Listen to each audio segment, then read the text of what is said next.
Hi, it's Chris with Implied Music on Saturday morning. I'm just out on the back porch with a cup of coffee, got my Skywalker sound mug.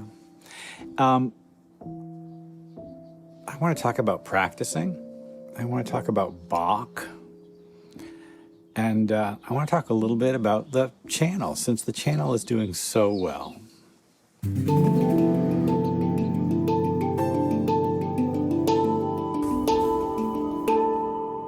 I'm 63. I started playing piano fairly late in life. I didn't get serious about piano until I was 13. And as a result, there wasn't ever any question about my being a concert pianist or even really much of a classical pianist. I came at it with a, hey, I can do that attitude. And I very quickly learned some basic things like blues, how to make triads, how to get around on the instrument. And started practicing a few things in repetition. And they were blunt, stupid things. And the reason they were blunt, stupid things was because this was 1973 or 4, and I was growing up in central Maine. I think that one of the things that's difficult to really apprehend is the modern ability for us to get access to some amazingly great teachers. I was just watching Jeremy Siskin, who's a New York-based jazz pianist. He has a channel. He talks about just great musical ideas, shows terrific examples, interviews other pianists from around the country, and he provides information and input which I would have had to scramble. I wouldn't have even known how to get when I was 13 years old in central Maine in the 70s. YouTube has provided us with teachers and a community to bounce ideas off of other people, to take in information, to, basically have a forum for dissent as well, which I think is super useful. And I love being part of that. So there I am, 13-year-old mucking about. And, I got to say, I spent a lot of time wasting my time as a piano practicer. And I guess the truth is, despite the fact that I had some success in bands and played a lot of piano all through college, I sort of studied composition as a way of getting out of piano performance major. You know what I mean? And despite the fact that I had some success as a pianist and as a keyboardist, I didn't really take playing piano seriously until I got a pretty bad injury. I'd found myself as a ballet accompanist and was playing quite a bit, days, every day, hours a day, and using kind of poor technical approaches to the instrument. And I wound up getting what was basically carpal tunnel syndrome.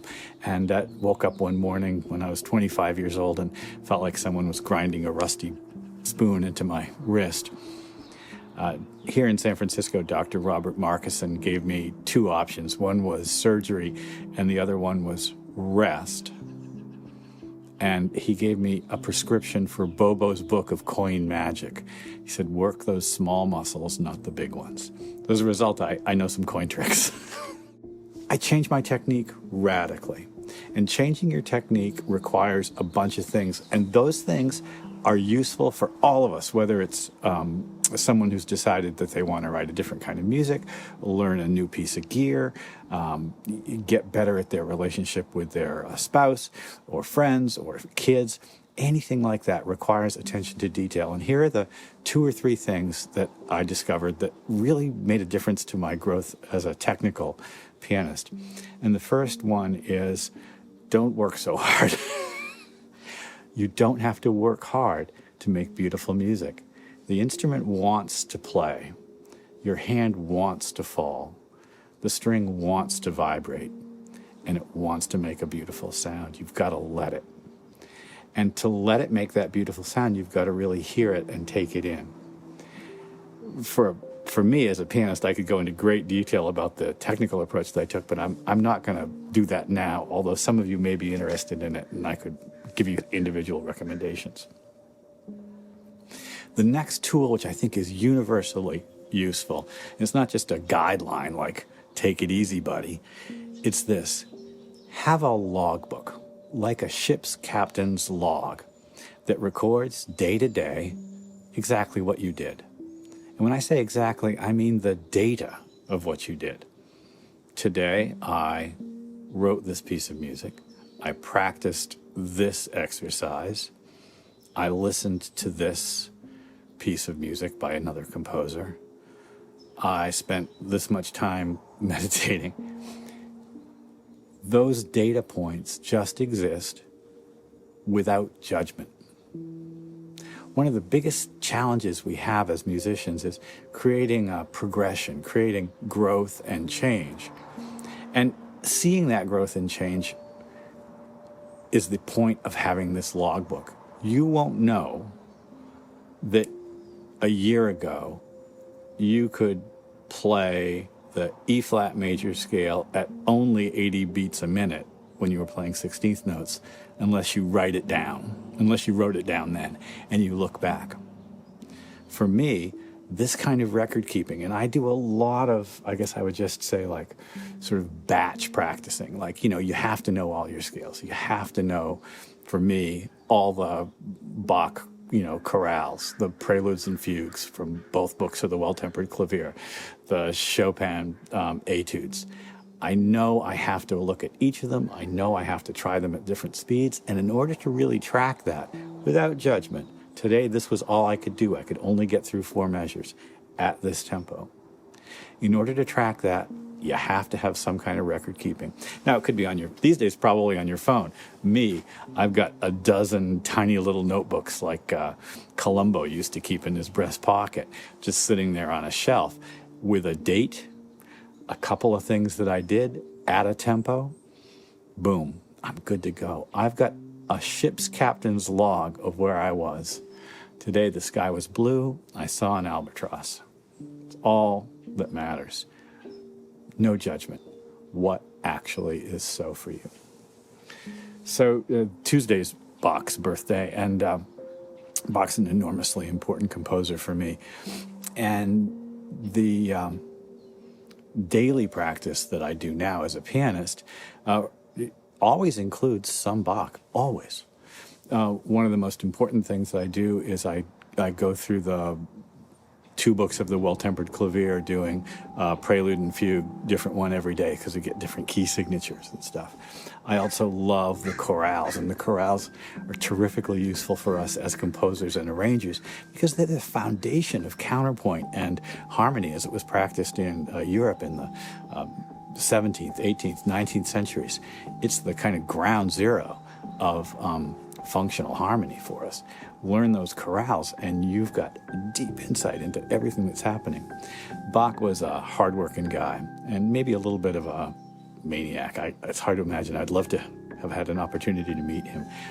He, when asked, said, what I've achieved, anyone could achieve with hard work. It's just hard work.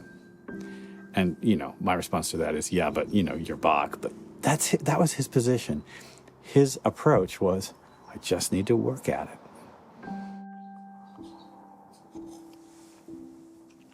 Listen, this is just a typical Porch talk, and so it's a little bit on the rambling side, but I want you to know that I'm really grateful for the community that this channel has brought to me, brought to my thinking. The question of generating content for those of you who've gotten into music because of an affection for sound and composing, because you like beats, because you like songs, because you feel that it provides something nurturing for a part of you which most of the rest of the world, maybe I'm projecting here, just doesn't provide me. That's been fascinating for me because, of course, as a piano teacher, I'm mostly thinking about, no, put your finger here, and now the note was this, not that, and you should check out the Ligeti piece that'll really get you excited. So what we're looking at here on this channel right now is music theory whose foundations reach into the past but that can be useful for us today. And I guess that means, to some degree, trying to understand how the legacy of, older music theories and the foundations of why music even existed, say in Europe or other parts of the world, certainly, affects us in this moment now. And this moment now is a fascinating moment. And I don't pretend to fully understand it because, Grandpa can barely get through, the day without saying something stupid to a young person. At the same time, what the hell, right? Go for it. Try to learn as much as you can today. Write down what you did. Try to learn as much as you can tomorrow. Keep track of it. Well, step by step, we improve. Keep track of things on a daily basis. Remember that Bach said it's all about hard work. You're unique. You are. There's really nobody like you. And your job as a musician is to actually first realize that and then figure out what you should do about it and then do it. And I'll say this. This world needs that special thing. Hope this has been useful. Like and subscribe. Ding the bell. You'll be notified when I do my videos. And I will see you next time.